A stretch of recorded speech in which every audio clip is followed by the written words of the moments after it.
नाम नहीं लिखा है जी, इसमें एक और छोटा सा हाँ, सवाल आपसे पूछना चाहेंगे कि जिस समय आपने शिव को गुरु बनाया, जिस समय आप ठीक उसके पहले जिस समय आप काफी परेशान और हताश मनोदशा आपकी थी, तो उस समय कौन सी स्थिति आपके साथ रही होगी जिस समय आपने शिव को अनजाने में ही अपना गुरु बना लिया? तो उस समय आपके मन पर क्या भारी था? क्योंकि जैसा हम लोगों ने सुना है कि चमत्कार सीखना भी एक चाहत आपके मन में उस समय रही थी कि चमत्कार करेंगे, चमत्कार सीखेंगे। तो उस समय कौन सा भाव आपके मन पर भारी था? क्या चमत्कार सीखने का भाव आपके मन पर भारी था, या आपके मन पर यह भारी था कि इस दुनिया में कुछ नहीं है, कोई वो शिव ही हमारे गुरु हो सकते हैं, वो शिव ही गुरु है, ये भाव भारी था? ऐसा मेरे मन में कुछ नहीं। कुछ चीजें होती हैं जो आपको जन्मजात मिलती है, वो पैदाइश से ही आपको मिलेंगी। तो बहुत जब कम होश था तब भी मैं महादेव की पूजा लटर पटर करके करता था, जो अकील रहेगा वही करे। मेरे पिताजी और माँ, हमको भी थोड़ा थोड़ा याद है कि मैं सीढ़ियों पर महादेव की तस्वीर रख देता था। गाड़ियां शुरू से मेरे यहाँ थी। उस समय पेट्रोल पंप बड़ी दूर दूर थे, इसीलिए गैलन में पेट्रोल, जर्किन जिसको बोलते हैं, उसमें पेट्रोल रखा जाता था कि भर के चलेंगे, पेट्रोल हर जगह मिलता नहीं है। तो खाली टिन बहुत था हमारे पास, 5 लीटर जिसको बोलते हैं, 5 लीटर वाला ले आता था गाड़ी से निकाल के। अब बाबूजी तो ऑफिस, माँ नीचे, मैं ही सबसे बड़ा लड़का था, घूमता फिरता रहता था दिन भर घर में। मॉर्निंग में स्कूल खत्म, डीएवी में पढ़ता था, स्कूल खत्म। तो सीढ़ी के ऊपर वाली सीढ़ी पर उसको रख देता था। रबर का पाइप तो गाड़ी में रहना ही रहना, पेट्रोल डालने के लिए उसको उसमें डालता था। और महादेव की तस्वीर जो शीशे में मड़ी होती है, उसके ऊपर एक हुक रहता है जिसे काठी में लगाया जाता है। उस हुक में उस पाइप को घुसा देता था और साइफन कर देता था, मुंह से खींच के साइफन कर देता था। थोड़ा देर के बाद मेरी माँ कहती थी, इतना पानी सीढ़ी पर कहाँ से आता हो? सीढ़ी से पानी अब चला नीचे। जरूर बड़कू कुछ ऊपर में करता रहेगा। मैं बड़ा लड़का था इसीलिए कहती थी बड़कू, बड़कू जरूर ऊपर में कुछ करता रहे। चपरासी सब आके देखता था। तब तक क्या होता था, फोटो डाल के तो जमीन पर, कागज का फोटो। मैं शिवलिंग पर नहीं, महादेव के फोटो पर जल चढ़ाता। खैर ऐसी बहुत सारी बातें होती नहीं। तो कुछ चीजें होती हैं जो आपको पैदाइशी मिलती हैं, उसी दिशा में आप चलेंगे। आप ही का 2 लड़का है, दोनों 7-8 साल का है, कम उम्र का है। एक को कोई फुटबॉल के मैदान में एक लपड़ मारेगा तो रोते हुए घर आएगा, और दूसरा ही आपका बेटा है, उसको कोई एक लपड़ मारेगा तो दूर हट के ढेला चला के उसका मुड़ी फोड़ देगा, तब आवेगा। देखिए, बचपन से ही कुछ गुण अलग अलग। जब मैंने शिव को गुरु माना, उस समय ऐसा कुछ भी मेरे दिमाग में नहीं। मैं चमत्कार सीखना चाहता था, वही जादू टोना और कुछ नहीं, जो सबसे रद्दी काम है। बहुत जगह मैं बहुआया, इसके लिए नहीं मिला। बहुत अघोरी, बहुत तांत्रिक, बहुत गुरु।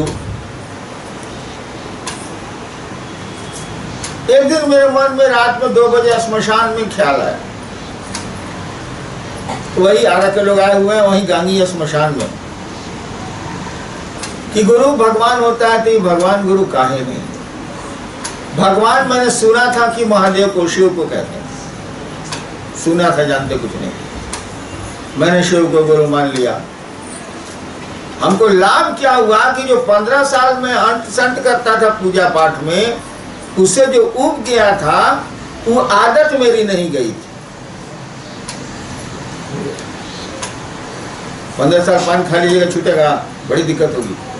तो आदत जो लग गई थी श्मशान की, साधुओं के साथ घूमना, घोड़ियों के साथ घूमना, रहना, उठना बैठना, वो आदतवा मेरी हमको ठेल रही थी। आज जब गुरु बदल लिया, महादेव को गुरु मान लिया, तो हम सोच लिए थे कि पहले का कोई काम नहीं करे। जब गुरुए बदल लिया तो नया गुरु जो कहेगा वो न पढ़ाई पढ़ेंगे कि पुरनका पढ़ेंगे। तो परीक्षा पास करके 8वां में, तब 9वां में मास्टर पढ़ावेगा तब ना, हमें पिटाते भी थे हम। जैसे हम 8वां पास कर लिया, 7वां पास कर लिया, अब घूमना है, कोई काम नहीं है, इधर से उधर खाली बदमाशी करना है। बाबू जिला में अफसर थे, दिन भर मैं एसडीओ के बेटा के साथ कभी पिट्टू खेलता था, कभी ये खेलता था, वो खेलता था। बाबू जी कहते थे पढ़ता का नहीं जीतू, हमका परीक्षा दे लिए, अब रिजल्ट आवेगा, नया क्लास में जाएंगे, नया किताब आवेगा, तब ना पढ़ेंगे। दूर लग पड़ साला, अंग्रेजी का नेस्पिल्ड ग्रामर पढ़ो, हिंदी का व्याकरण पढ़ो, और टास्क देते थे दूसरे दिन सुनाओ। वही आदत हमको थी अध्यात्म में भी। हम कहा कि जब मास्टर बदल लिया तो साल पुरनका मास्टर का क्या करना है, लेकिन आदत जो पड़ी हुई थी उठल रही थी। हम ही जानते थे कि महादेव देह में नहीं है, साला फालतू धंधा है। तो मैं बैठ के रोता था कि साला फंस गया, करें क्या। और इसीलिए मैं कहता हूँ कि अगर कोई शिव के लिए रो सकता है तो धरती ऊपर जा सकती है, आसमान नीचे आ सकता है। लेकिन हम लोग शिव के लिए कहाँ रोते हैं, शिव से सीखने के लिए कहाँ रोते हैं। हम लोग तो अपना दुखड़ा रोते हैं शिव के सामने। तो मेरे मन में ऐसा कोई भाव नहीं था, लेकिन क्या करिएगा, पीछे से कोई ठेल रहा है तो आप क्या कर सकते हैं। वो कई बार मैंने कहानी सुनाई है कि पानी के जहाज से लोग जा रहे थे, एक बच्चा समुद्र में गिर गया जहाज से। लोगों ने कहा बचाओ बचाओ बचाओ बचाओ बचाओ, इनको उतरने का साहस नहीं करे समुद्र में।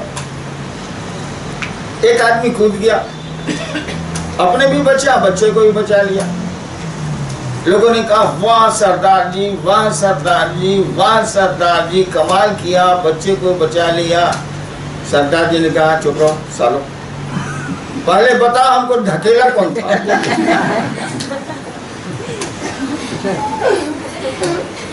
तो कोई ढकेल देगा तो हम क्या कर सकते। मैंने शिव को गुरु अपने मन से नहीं माना है, किसी ने धकेल दिया है। अब धकेलने वाले का दोष है, क्यों ढकेला, लेकिन अब धकेल दिया, हम कमजोर आदमी हैं। कोई भी इंसान उस शिव के सामने जगत ही कमजोर है। संसारी पूरा त्रिभुवन उनके सामने कुछ नहीं है। जब वही ठेलते हों तो कोई बचेगा। तो उन्होंने मुझको ठेल दिया। जब शिव गुरु धीरे धीरे होते चले गए, जब मैंने चमत्कार उनसे जान लिया, तब हमको लगा कि साला ये तो फालतू धंधा है, इसे सीख के क्या करेंगे। सीख लिया तब लगा कि बेकार है। तो हम गए थे तो चमत्कार सीखने अपनी बुद्धि से, महादेव ने चमत्कार सिखा दिया अपनी बुद्धि से। हम जो गए थे, आप भी जाएंगे कहीं तो अपनी बुद्धि से ही ना काम करेंगे, दूसरे की बुद्धि से तो नहीं कर सकते। लेकिन गुरु के पास में गया, शिव को गुरु मैंने माना। उस समय मैं जानता भी नहीं था कि शिव गुरु है, मैं तो भगवान समझ के उनको गुरु मैंने बनाया। मैंने चमत्कार सीखा अपनी बुद्धि से। धीरे धीरे महादेव ने समझा दिया चमत्कार उनकी अपनी बुद्धि से। क्या चमत्कार हुआ, दुनिया में जब भी अब शिव गुरु की बात चलेगी, लोग तेरा नाम लेंगे। जब भी हुस्न की बात चलेगी, लोग तेरा नाम लेंगे। जब भी शिव गुरु की बात चलेगी, हैनान का नाम आएगा ही आएगा। देखिए महादेव ने चमत्कार सिखाया। चमत्कार वही न है जो हमेशा रहे। एक दिन का चमत्कार, एक मिनट का चमत्कार तो कोई अर्थ नहीं रखता।